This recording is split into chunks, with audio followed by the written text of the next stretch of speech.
நீங்க சொல்லியிருக்கிறீங்க, என்னுடைய நாமத்தை பிரஸ்தாபப்படுத்தும் எந்த இடத்துல நான் உன்னை ஆசீர்வதிப்பேன்னு சொல்லி.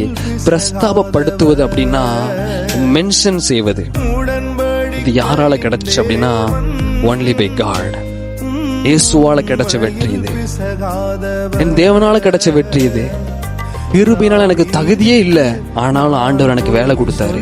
எனக்கு தகுதியே இல்லை, என்கிட்ட பலனே இல்லை, ஆனா ஆண்டவர் என்னை கடாச்சி தரலே, எனக்கு ஒரு புத்திர சுகாரத்தை கொடுத்தார் என்கிற அந்த நம்பிக்கை, அந்த நிச்சயத்தை நீங்க தேவனுடைய நாமத்தின் மேல வைத்தீங்க அப்படின்னா அவர் உங்களை ஆசீர்வதிக்கிற தேவனாக இருக்கிறார். உங்களுக்கு கல்யாணமாக இருக்கலாம், உங்கள்கிட்ட பணம் இல்லாமல் இருக்கலாம், ஐஸ்வர்யம் இல்லை, அதனால எனக்கு கல்யாணமே ஆகலை, என்கிட்ட அந்த அவங்க எதிர்பார்க்கிற அளவுக்கு என்கிட்ட வரன் இல்லை, என்கிட்ட காசு இல்லை. ஆனா என் தேவன் சொல்றாரு, வானமும் அவருடையதான், பூமியும் அவருடையது, அதோட நிறைவு எல்லாம் அவருடையது. அவர் சகல ஐஸ்வர்யத்தின் தேவன்.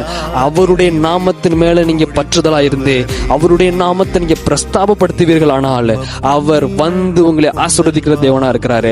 அவர் உங்களை ஆசீர்வதிப்பாரு. இயேசு கிறிஸ்து ஐஸ்வர்யம் உள்ள தேவன்.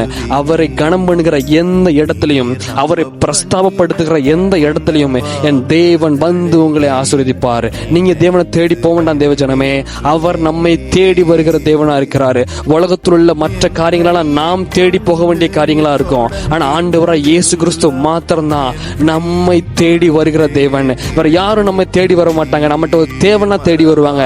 உன்ட இந்த காரியம் நடக்கணும், உன்னால இந்த காரியம் நடந்துரும் சொல்லி நம்மளை யூஸ் பண்ணிக்கிறதுக்கு நமக்கு ஆட்கள் நம்மளை தேடி வருவாங்களே தவிர, நம்மகிட்ட ஒன்றுமே இல்லாத நேரத்துல, நம்மகிட்ட ஒரு காரியமும் ஒரு ஆசீர்வாதமும் இல்லாத நேரத்துல நம்மை தேடி வருகிற தேவன் ஒருவர் உண்டு அப்படின்னா அவர் இயேசு கிறிஸ்து மாத்திரம்தான்.